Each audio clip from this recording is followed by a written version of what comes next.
Here's what I see. I see God's people surrounded by a world where the nation of Pakistan is still struggling from an earthquake that swallowed up 80,000 people just like that, almost all of whom did not know Christ.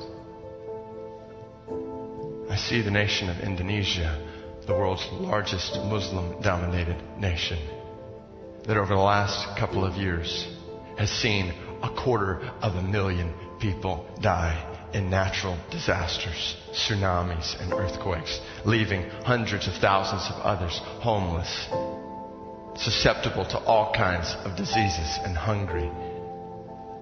I see a nation like India, where there are more people living below the poverty line than there are people in the United States altogether. I see a world where half the people are living on less than $2 a day, while we sit here, every single one of us, filthy rich compared to the rest of the world.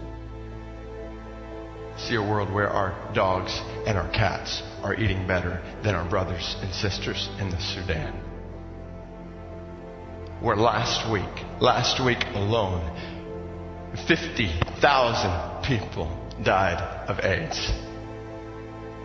Last week alone, 100,000 children died of hunger-related diseases. In addition to hundreds of thousands of others that were trafficked around the world for human sexual exploitation. And our biggest concern last week was how our football team played. And on top of all of that, thousands upon thousands of our brothers and sisters who are imprisoned and persecuted in China and Laos, North Korea and Saudi Arabia. In addition to over 1 billion people who haven't even heard the name of Jesus that's on our lips. I see all of that. And then I look back. And in the church, I see so few of our churches risking everything for the mission. We have retreated. We have retreated into our nice, big buildings where we sit in our nice, cushioned pews and chairs, where we are insulated and isolated from the inner cities and the spiritual lostness of the world, where we've given a tip of our hats to world missions and evangelism as an optional program for the faithful few, while we go on designing endless programs that revolve around us.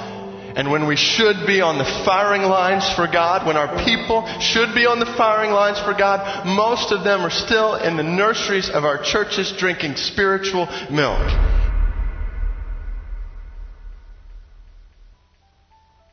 With the mammoth needs of a world without Christ in front of us, and the glory of Christ in us. And we faced two options. We can retreat from this mission into a land of religious formalism and wasted opportunity, or we can risk everything to fulfill the divine purpose for which we have been created. And I say, let's risk it all. For the sake of 1 billion people who haven't heard His name, I say, let's risk it all. For the sake of millions in our country who are headed to a Christless eternity, I say let's risk it all. For the sake of the lost people you and I know, and our families, and our neighborhoods, and our communities, let's risk it all. For the sake of our lives, our families, our churches, our children's lives, let's risk it all. Because, ladies and gentlemen, let me remind you, the author of Hebrews is saying very clearly that Jesus is in the dirty places, and He's in the dangerous places, and He's in the despised places. That's where He is. If you go to Him, you follow Him, that's where you go, outside the camp. You don't sit back in comfort. You go to the need. That's dying to comfort. It's dying to self. It's dying in our devotion.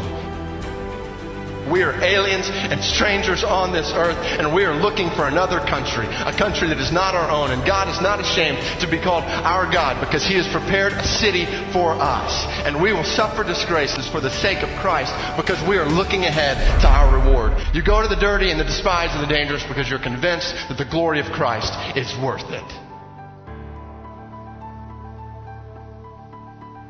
Are we going to die in our religion, or are we going to die in our devotion?